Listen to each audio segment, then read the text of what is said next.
Good morning, Williston.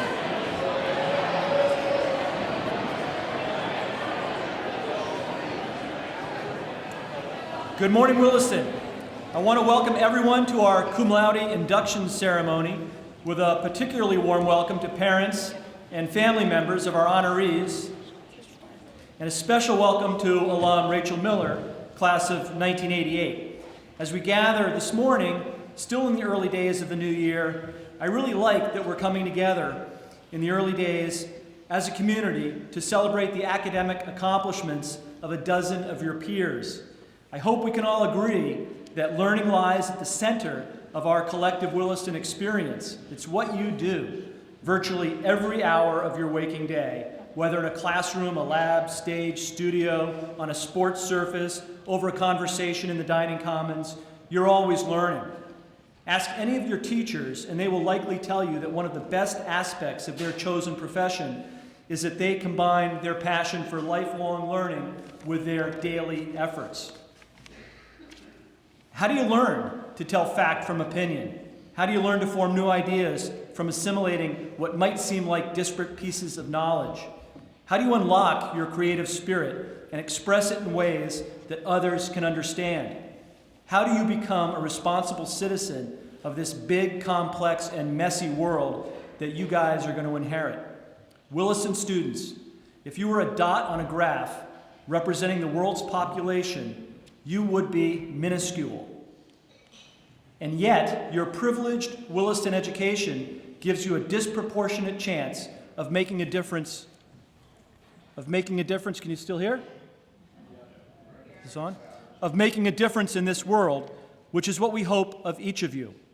The 12 seniors we honor today for their academic excellence represent much more than a number on a transcript, and they, like each of you, are on a journey which I sincerely hope will positively impact others along the way.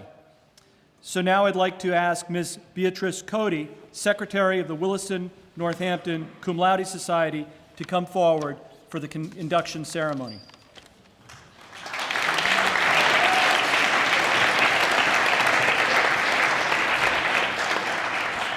Good morning. We gather this morning to honor 12 seniors whom we will induct into the Cum Laude Society, the highest academic award that the Williston Northampton School faculty can bestow. In celebrating such academic excellence, we celebrate our fundamental mission to inspire students to live with scholarly purpose, intellectual passion, and personal integrity. The Cum Laude Society is a national honor society modeled on Phi Beta Kappa. Williston Academy joined the society in 1921. The Northampton School for Girls received its charter in 1951. And in 1971, the society granted the merged Williston Northampton School a new charter. All of us gathered here can take inspiration from the three ancient Greek words that form the motto of Cum Laude. Arete, meaning excellence, dike, meaning justice, and time, meaning honor. Excellence, justice, and honor can characterize the life each of us chooses to lead. And the faculty applaud everyone here who strives to live a life so inspired. Moreover, we thank your families. We hope they will enjoy today as a reflection of their influence upon your lives. Please remember to thank all of those people who have helped you to grow your roots and your wings. As we nurture your curiosity and persistence in the search for truth, beauty, and justice, you have taught us much about language and art, about math and science, about history and philosophy and faith, and above all, about a love of learning. Because we live in uncertain times, your effort matters. You remind us that learning remains a fundamentally progressive, optimistic, and democratic enterprise. In you, we witness what can be accomplished by a wonderful mixture of human potential and hard work, and we catch a glimpse of a brighter future. May you embrace the opportunity to improve an ever-changing world. As I call your name, please come forward to receive your membership pin and certificate from President Karen Ram and Vice President Greg Tulane. Eric Albanese.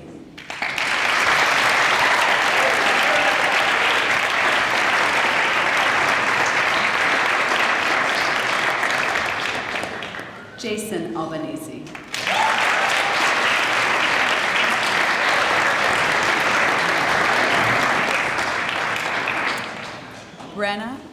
Brenna Bree Banas.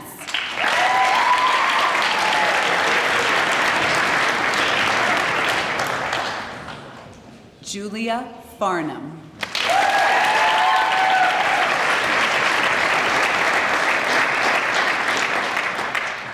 Rachel Goodman.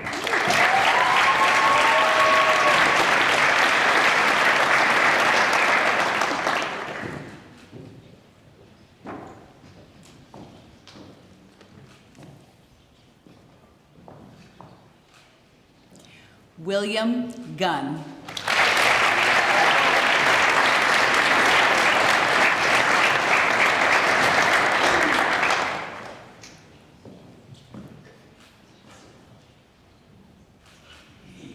Ichung Ethan Huang.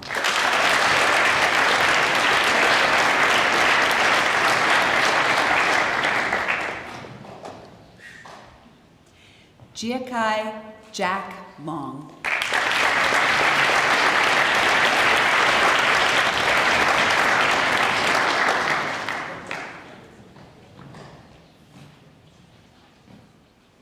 Kayu Liu.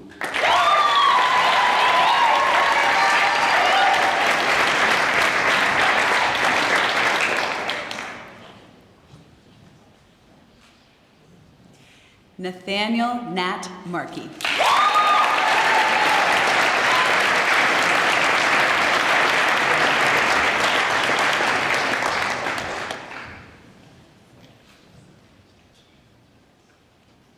Anya Rosario.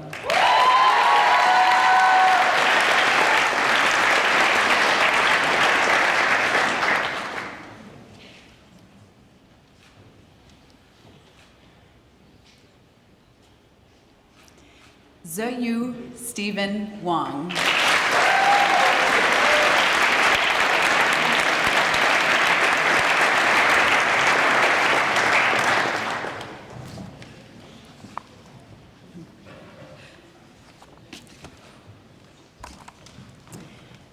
Now please turn to Ms. Karen Ram, President of the Williston Chapter of the Cum Laude Society, for your formal induction.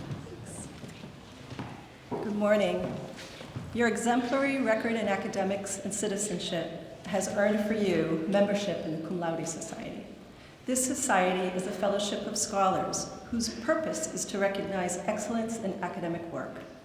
It is our sincere hope that you will accept the honor of membership as a responsibility to strive for similar excellence in all future endeavors, and along the way, to contribute to finding solutions to some of the major challenges facing your generation.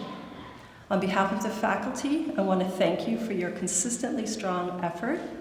As you have pursued your goals, you have inspired your classmates and teachers. By the authority duly granted me, it is with great pride and pleasure that I welcome you into the Williston, Northampton chapter of the Cum Laude Society. Congratulations.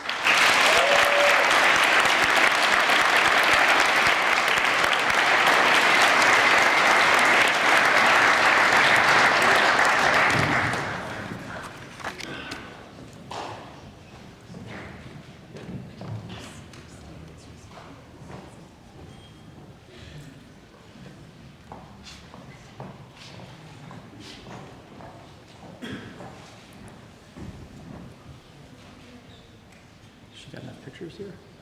It's like a wedding. Thanks, guys. Thanks, everyone.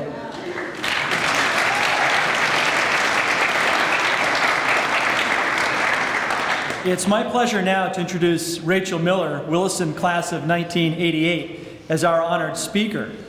Rachael was a 3-year boarding student at Williston, and I'm guessing that being a swimmer and a water polo player created an affinity for oceans and her work you'll hear about today. Rachel is one of these folks who I really admire. She's a crooked path person, meaning that not everything always goes in a straight line, and after leaving Williston, she attended the University of Rochester, finally graduated from Brown University with some pretty cool stuff in between, which I think you'll hear about. And she is certainly one who takes to heart our motto of pursuing a passion with a purpose filled with integrity. She is the founder of the Rosalia Project for a Clean Ocean. I admit, Rachel, I mispronounced that to myself, thinking it was Rosalita, but I think that's because I'm a Bruce Springsteen fan. And she currently serves as CEO of Coraball, a company geared to reducing microfiber pollution. Of her many accomplishments as a sailor, environmentalist, entrepreneur, and fellow Vermonter, her status as a Coast Guard certified master captain of 50-ton vessels is, to me, the coolest thing she does. Please join me in giving Rachel a warm Williston welcome home.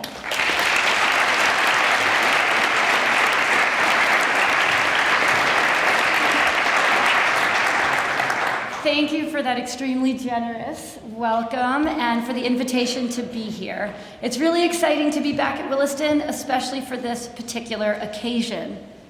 So first, I want to join the administration, the teachers, families, and your friends in congratulating today's inductees and recognizing your hard work, achievement, and talent.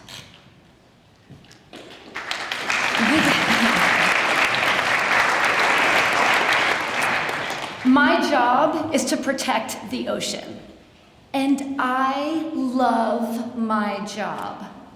I don't love every single minute or every single task that I do, but this is a job that is mostly of my own design, and this is the reason I was put on this planet.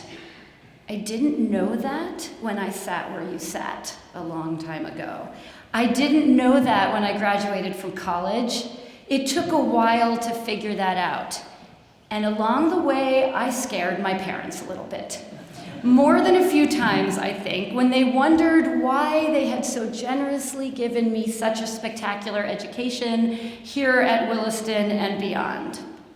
But thanks to support from my family and friends and mentors along the way, I am now doing something that is both challenging and extremely personally satisfying, and something that I'm confident is having an impact.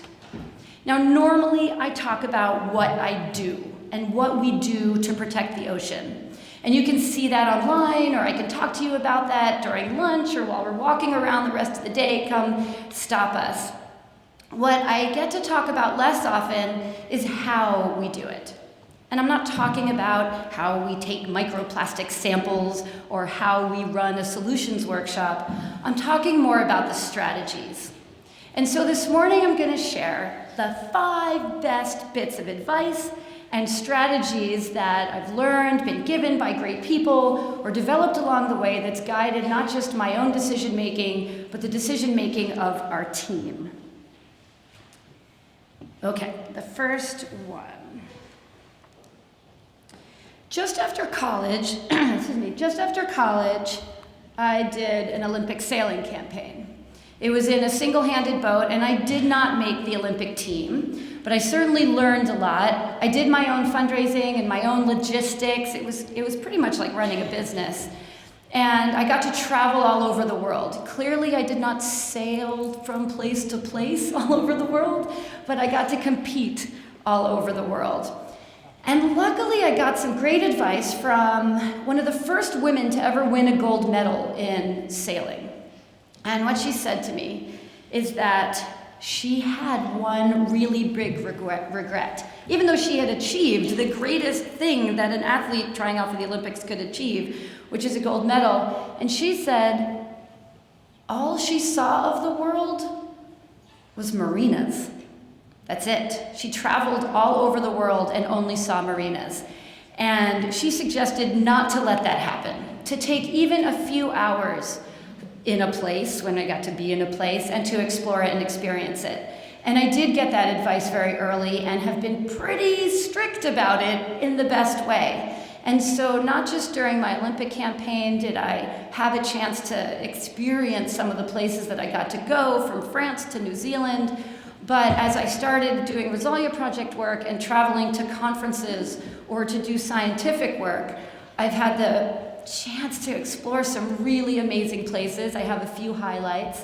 One is in the Arctic Circle. This is in Svalbard, far northern Norway. It makes Iceland seem like it's in a tropical latitude. It's so far north. And more recently in Busan, Korea. I was just there for a World Ocean Forum and got to visit a cultural village that just has art in every corner. And the few hours that I have taken, or maybe a whole day to go on a boat trip to see glaciers, when I wasn't doing boat work or practicing or working or having meetings, every single hour of that has been worth it. So that piece of advice to be where you are was very good. Okay, so I work on the problem of marine debris. And marine debris is an interesting problem because it's not just one problem. There's not just one big thing that is going on with the ocean, and nor is there one big fix. Who has heard of microfiber pollution? Nice, fairly informed audience. Microfiber pollution is what happens when our clothing falls apart or home textiles. We thought it was predominantly happening in the wash, and we're working on figuring out where else it's happening. But these little tiny bits of those longer fibers are washing out into our public waterways. They're getting into the marine food web and the human food chain. And this is what microfiber pollution looks like magnified as it leaves your washing machine. So you can see there are a lot of little pieces. And since most of what we wear is plastic, this is a problem that is part of the microplastic problem. So those are a lot of little tiny things that are making a big problem for the ocean. And so this strategy of remembering something important has guided not just how we look at the problem, but how we've developed a solution. And that is the concept that lots of littles make a big. Lots of little problems add up to a big problem. And we designed a solution to the problem. This is a consumer solution. This is not the solution. It's going to take a whole suite of them. But this is called the Cora Ball. You put it in your washing machine and it swishes around and it helps collect fibers before they can wash out. Not all of them. In fact, there was an independent study done by the University of Toronto. They figured out that the efficiency of the Cora Ball is around 26%, which doesn't seem like a lot to some people, although we'd have gone to market at 10%. We felt so strongly that we needed to address the problem with something. But what they figured out and what they put at the end of this paper is that if all of Toronto used a Cora Ball, so every household in Toronto used a Cora Ball, together the community could keep 6 to 9 trillion pieces of microplastic out of Toronto's wastewater treatment system. And so while lots of littles make a big on the front end, lots of little problems make a big problem, lots of little efforts can add up to make a big positive impact. Okay. When we first started Rosalia Project, we work on a research vessel. You'll see a picture of that in a moment. I got to fill it. It's my organization. I got to put great people. And I started out with mostly undergraduates working in science, sort of with a bend towards marine sciences. That's what made sense. We're working on ocean conservation issues, marine debris, and it was good. And I had some great people, absolutely great people. But it just felt like we could make a bigger impact. And so we started out thinking, all right, what else can we do? And we realized we could be a ship of opportunity. So we could bring established scientists onto American Promise, that's our research vessel, and give them a platform without making them spend a lot of money to do their own work alongside ours. We provide them with some great people. And in doing that, our personnel, our volunteers, our interns started to change. And so this is that first time we had people in their 20s. So we have an ocean engineer and a marine science major in undergraduate. The people on the cabin top are in their 30s. One of them is environmental studies, the other one a physical oceanographer that we were helping her accomplish her master's project. And then there's people in the cockpit that you can't see. This is Seattle, San Diego, Phoenix, and Maine. And then the people in the cockpit is a 40-year-old from Wyoming who is doing microplastic in fish work. She's a wildlife biologist. And a guy in his 50s from Illinois who's a social scientist.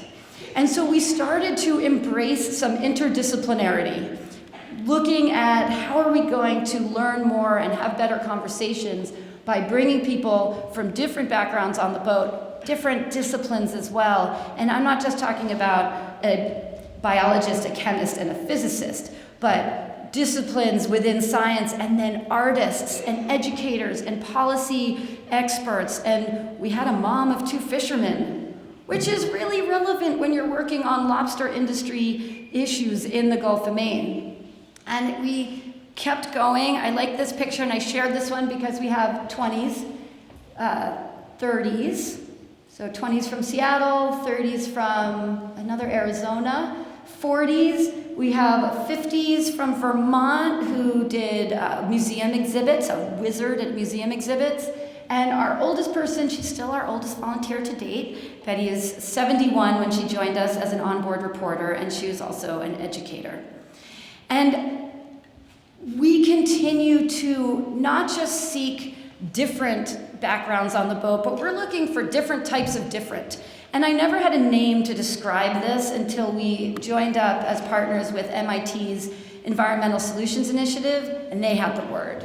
And the word is radical interdisciplinarity. And for me, that's what works. I think it's something to be embraced, not just bringing on difference, and that's ethnic diversity, sexual orientation, but artists, scientists, and all these other disciplines, because together there's higher impact to be made. Okay, this is what it looks like when it's going well on a sailboat. It's beautiful, isn't it? We're sailing off the coast of Massachusetts. The people are all accounted for and they're happy. The boat parts are all where they're meant to be, and they are highly functioning. But that's not necessarily how it goes all the time. You saw the kind of boats I sailed before, just me. So it was a transition for me to grow into the role of captain of a 60-foot sailboat in charge of a total of 8 other people, 9 including myself, all the equipment and the mission. And I had some great advice from a friend who's a tall ship captain, so a bigger boat and more people he was responsible for. And this has to do with responsibility and essentially doing some things that you may not want to do. So picture this. It's a dark and stormy night. You're at anchor or at a mooring, and you're the person in charge. You're the captain. So this happens. You're in your bunk, and it is dry and cozy and pretty glorious, and you hear a noise. You don't know what that noise is. So you realize you have some options here to go out and figure out what the noise is, or lie in your bunk and hope that it goes away. My friend described this the following way. He says, everyone has a black box.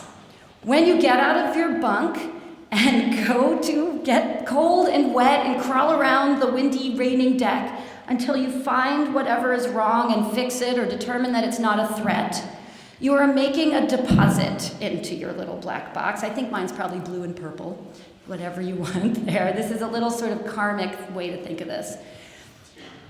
And every time you do that, you put this deposit in the box, because there'll be times when you need all the goodwill that you've ever built up to help you when things are going beyond your control, even after all the careful work that you've done to make sure everything is in one piece. A sort of karmic thing. A way I've come to think of it is that hope is necessary. We need hope, but hope cannot be a strategy. Action needs to precede hope. So you go out, fix the thing, and then hope that your fix works. That's valid, but lying in your bunk hoping that it goes away, isn't, because here's the thing, the worst that can happen is you get cold and wet, and maybe you don't find the problem, so you stay awake until daylight and can establish that everything's okay or fix it. The best thing that happens is you save people's lives. And everything in between is worth the cold and the wet. Okay. I have spent most of my time working on nonprofits and then developing the Cora Ball. So that put me on the asking and pitching side of things. As a nonprofit, asking for funding, as a developer of a piece of technology, pitching my idea to people who could help. And last year, 2 years ago, I found myself on the other side of that. Someone was pitching me. They had a little piece of ocean technology, and they were pitching me. We had a demo, and then the demo ended, and we're all kind of sitting around looking at each other, and nothing's really happening. It's just a touch awkward. And finally I say, what do you need? And two very intelligent people who have developed a really cool thing look at me, and they both say, and for me that was like getting struck by lightning, because that's a terrible way to answer that question. just gonna lay that out there, and I realized that that's a terrible way to answer that question. I realized I had answered that question the same way, and I don't really even say as a course in my general life. And I realized that when someone asks the question, what do you need? They really want to know. They want to help you. I wanted to help these people. If I didn't want to help, I would have said, cool thing. Nice. And that would have been that. But I said, what do you need? And I meant it. Now, the answers can vary, but it's important that when you are ready to answer the question, what do you need, you have an answer that is specific and relevant. I also had this revelation then. Because if they had said immediately, oh, we need $50,000 from you, that wouldn't have been appropriate, and nothing would have happened the same way as them saying, it would have been about as effective, because I don't have that. That would not have been my role. If they had asked me, we need an introduction to an ocean technology accelerator program manager, I could have done that. If they had said, we need our technology on your boat so you can demo it to other people, I would have done that. So specific and relevant, and thank goodness I learned this just at the right time, because learning this lesson enabled me to, and my team, to do what is now for lack of a better word, the very best expedition that we've done yet. I had been trying to fund this for 2 years, and it is to go to the Hudson River and sample for microplastic. We'd done it once before just looking at the surface. We wanted to add air and soil and the whole water column. And we had applied to National Geographic, but we wouldn't hear. And just at the right time, one of my corporate partners, we ran with our program manager, and she said, what do you need? And I had an answer. I need $20,000 to go do a high-impact, never-before-done microplastic sampling study of the whole Hudson River from Lake Tier of the Clouds, where it starts, to Ambrose Light, where the Hudson meets the Atlantic. And they gave it to us. And then we got a grant from National Geographic that ultimately enabled the whole thing to happen. And so we went to Lake Tier of the Clouds, and we sampled the soil, the air, and the water column all the way to Ambrose Light. That's Ambrose Light, and getting a water sample. And spent some time in New York City doing education in between. And of all the expeditions we've done, this is the one that I think has the most opportunity for impact, and has been personally fulfilling for me as well to become a National Geographic explorer, and that has opened a lot of doors. And that all started by realizing that having the answer to the question, what do you need, specific and relevant, was going to be helpful. And so what I wish for the people in the front row, to the people in the back row, the people on the sides, and everyone, is to embrace the places you go, experience the places you go. Remember that lots of littles make a big. Embrace radical interdisciplinarity. Use action before hope. And always have a specific and relevant answer to the question, what do you need? Thank you, and good luck, everyone.